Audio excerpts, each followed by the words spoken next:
I play Victor Kershaw, who's a Miami businessman, sort of self-made millionaire, and he works out at this gym where these three characters work, and they get it in their heads to abduct him, beat him, and extort. Try to get him to sign over everything he owns. He's well, he's a bit full of himself. He feels that he's worked hard, that he's has earned his success. Likes to talk about his stuff and his money. He's a I would say he's proud of himself, and I guess maybe a little too proud of himself, which irritates Mark's character, and causes him to end up in a bad spot. I play Ed Du Bois, who's a private investigator. He's actually supposedly retired, but not quite, who is called upon by Tony's character to help him out. I mean, the cops don't believe his story. So, and I happen to think maybe there's some truth to it, so I began to unravel what exactly is going on here. Well, it's hard to explain. It's hard to believe that it actually happened. I mean, then again, there's a lot of outrageous things that happen in our society these days. It seems like truth is always stranger than fiction.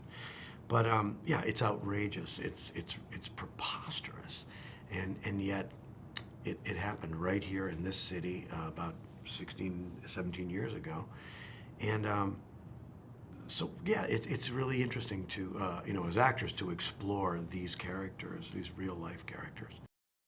That could be the title, Greed Meets Incompetence. That would be a good title for the film. That's pretty much sums it up. Yeah, I think it's also a question of,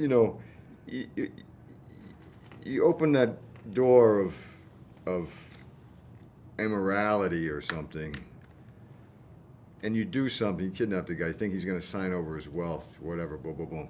That doesn't quite work. So then you go start doing this to him. Then you start doing that to him. Then you realize he knows who you are. So, okay, we guess we're going to have to kill him. And then it just goes on and on and on and on, And then, okay, well, these two guys are now running out of money, so I guess we got to find somebody else to do this to. And, it's that scenario where, once you go down that road, man, you might as well just... Yeah, there's no coming back. There's no what are you going to do? Stop? It's unbridled ambition and greed gone completely off the rails. Yeah, coupled with major incompetence. Major stupidity. Stupidity. Yeah, hence, Well, I think it comes with the excess of what these guys do to achieve what they want, and how really stupid they are about doing it. I mean, when you try to kill somebody by running his car into a trailer tractor or whatever, and you put a seatbelt on, and he doesn't die because you buckled him up, I mean, that's pretty stupid. You can imagine what these people deal with down here. I mean, there's people from all over the place here. It's warm, it's sultry. I mean, there's drugs coming in and out of here like crazy, I'm sure. So who knows what they deal with? And here they see this guy, he's totally beat up, who says basically three bodybuilders, dressed as ninjas, captured him, took all his money, and then tried to run over him and burned him and tried to kill him. And they're going, oh yeah, yeah, the right. story, the story is just really hard to believe on any level. So you can't really blame the police. They as Ed says, they've probably heard more bizarre things. They're untrusting. Michael's a very passionate, very skilled technician.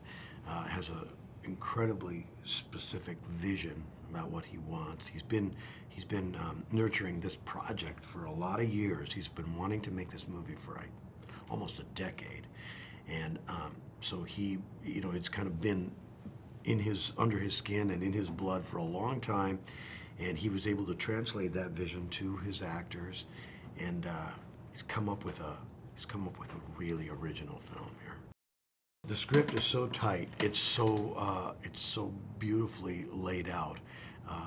You just embrace your character, you commit to it, and you go for it. And of course, rely on. We took our cue from Michael in terms of the tone of the comedy, the level, the level of the playing field, and he was really good about about communicating his vision. He gets a call on the phone with a man with a very strange voice, telling him the basic situation that he's in.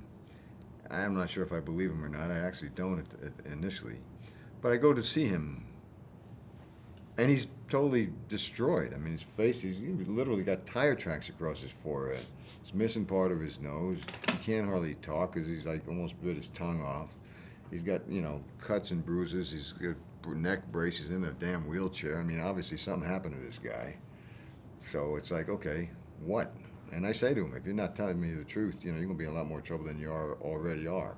Because I don't want to waste my time, first of all. And but once he sees my character, yeah, he I realizes what's that going on. he couldn't have done it to himself, Yeah. obviously. Right. And then there's some gut instinct that Ed Du Bois has, which draws him into it, engages his curiosity.